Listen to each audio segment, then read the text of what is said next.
Okay, here we go.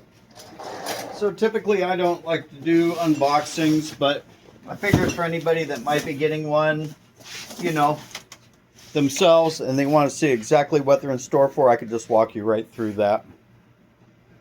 I myself have never seen one of these before, so we're both seeing it together for the first time. I do love all the cool stickers. That's the important part.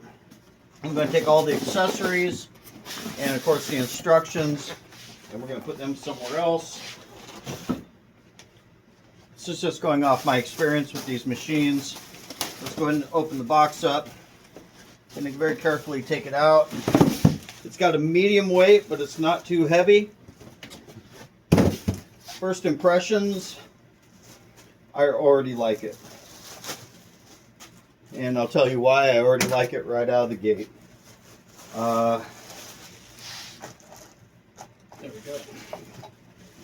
It's got a cool build, nice finish, surface finish. I like the size and weight ratio of it. The price was a very good price. These are just over $100, $120 I think, depending on the sale you get. And it has got the same open throat pattern, which is something I really like in the machines, because it allows you to take a different type of tool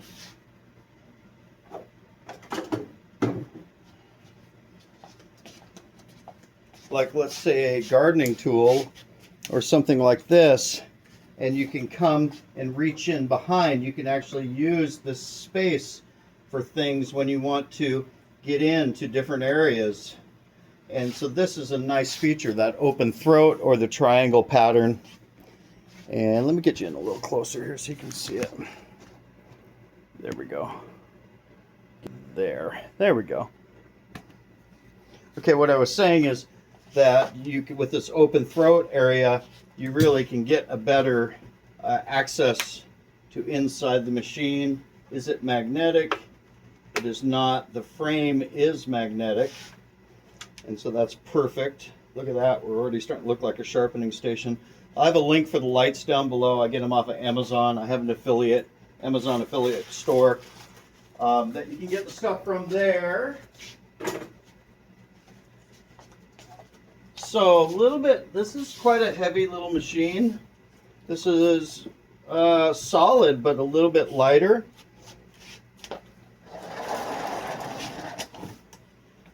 And again, I've never seen one of these before except for on screen.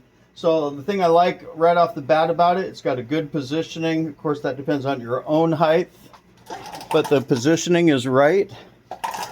And it's right in a good alignment space. There we go. For here, by it sticking out a little further, it eliminates all the bump that you get when you're trying to sharpen a knife and you end up bumping into the frame. Love that. I'm assuming I'm going to love everything else about this thing here.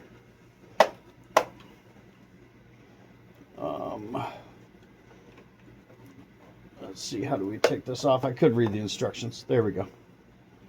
So this is hinged on the bottom, so you don't have to worry about this falling off anymore. Love that. And then the tension release is this, which is so much better than the normal Harbor Freight 1x30 tracking tension, where it's at the back and it's the little spring-loaded.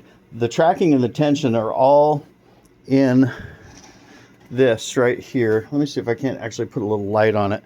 There we go. So this entire thing is the tracking tension.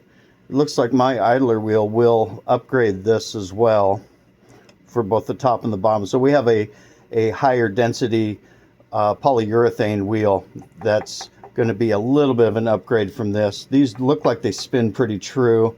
Ours are just a little softer. But what you have is you have a really nice spring-loaded action with this. And no more, and then your side-to-side tracking is with this little knob right here. All good. Love it.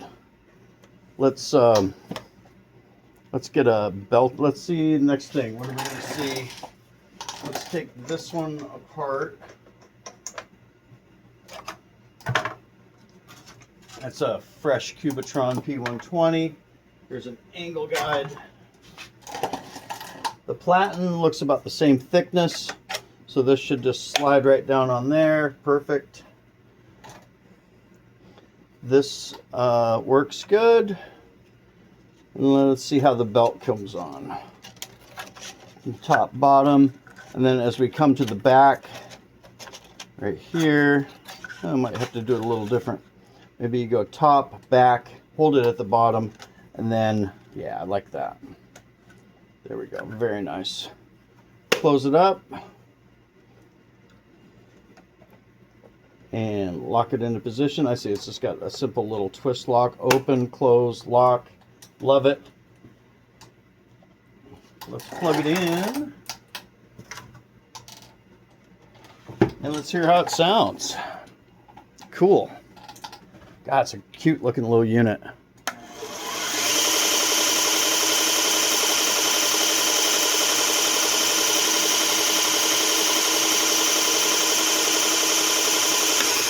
I can just tell by the speed, it sounds like it's at the right RPMs.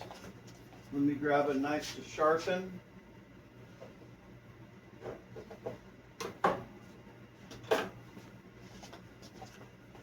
Just a basic little Santoku here.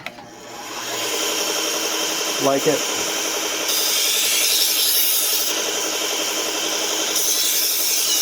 Tracking's a little off. Let's see how the tracking works for us. Really nice tracking. Perfect.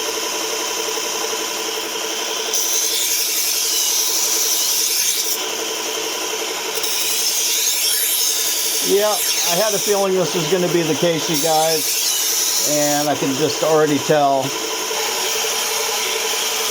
this is going to be my new favorite tool. At the time I found the Rikons with the variable speed, they did not make the Bucktool. So that was the out-of-box solution, was the 1x30 Rikon 50-161 variable speed.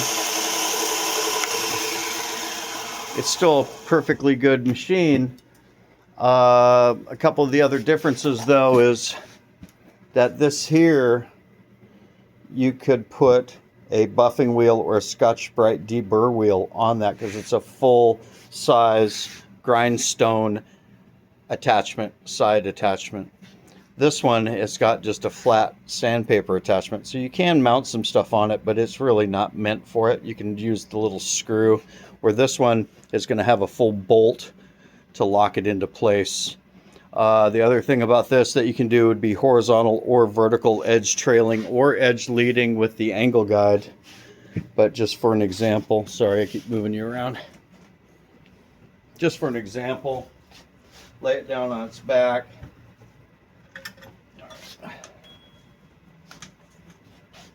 There we go. How does it sit for edge trailing horizontal? So you will need to build a little stand or a brace of some kind, it looks like. Yeah, you can almost. So you'll need to put it in a box or something like this, but this also would be a great form factor for edge trailing, where the belt's going away, you're in the horizontal position.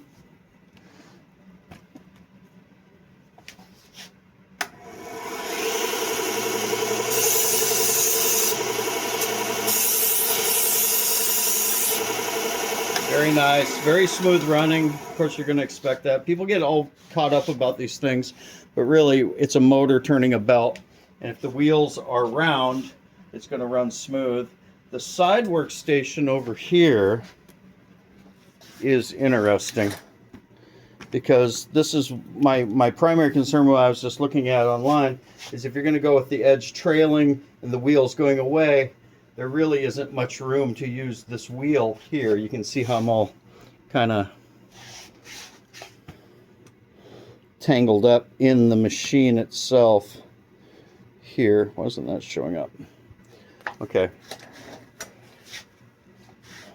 So the wheel itself, edge trailing, you're going to run into the machine, the belts. There's not really enough room to use it that way as well, as you would like to have a little bit more clearance there. Typically, I run my machines like this. And then my first thought would be to just be able to use it here at an angle for a deburr wheel. And you could use that as well. It's a little tight, not gonna lie. But that's the primary purpose of this, is for this anyways. You're talking about an appropriate speed machine running at about 1750 RPMs with a good Cubitron belt or a Trizac belt. You're not going to have any heat buildup. Let's listen to it compared to, this has got a Trizac on it, but I'd say this almost runs a little bit quieter, but it's a bigger motor, and so may be expected. The bigger motor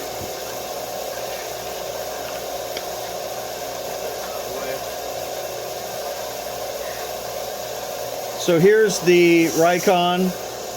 They do get hot. The surface you're using is a little closer to the front of the frame, so you do have clearance issues, sometimes bumping into this a little bit. You get used to it like everything else. I just don't use the side thing. These machines were running roughly about $200. They are variable speed, but you end up just running it. I run mine just at the slowest setting anyway, so I'm not using the variable speed. Here you got a machine for $120, almost $100 less. It's got plenty of clearance. It's really almost like it was designed just to allow you to really have clean access to that front area for working and sharpening knives. I would say, just as a knife sharpening device, this is an absolute win. I may be switching over to 3 of those. I like everything to be same, and I could probably be putting these back somewhere else for the time being, and maybe I'll get 1 more. I do like the height, the solid build. I like the tracking and the tension arm, and everything else about it just seems really nice. Last thing probably would be dust extraction, and I know this has got it built in down here at the back. And so this has got an enclosed, sealed enclosed compartment that's going to pull the dust away as you're working, and that to me is also a huge win. Guys, thanks for checking out the video with me and my new best friend. This is the Bucktool Slow Speed 1x30, and it's an absolute winner. I can tell just right out of the bat, everyone loved it, and I knew I was going to like it too. The price is really a nice price as well. So again, it's a motor turning a belt. There's lots of machines, lots of options. There's machines that turn belts for $1,000. Well, this one's $130, and it runs just as smoothly as any of them do. So here's a great option for you, and I think I'll be getting another one myself. Hope the video helped you guys. I know it's a little all over the place. Sometimes I just scramble to try and put it together the best I can. Hopefully there was some good information in here. If you need anything, please go to shop.currycustomcutlery.com. I appreciate your support. Like and subscribe if you can. Aloha, you guys. Have a great day.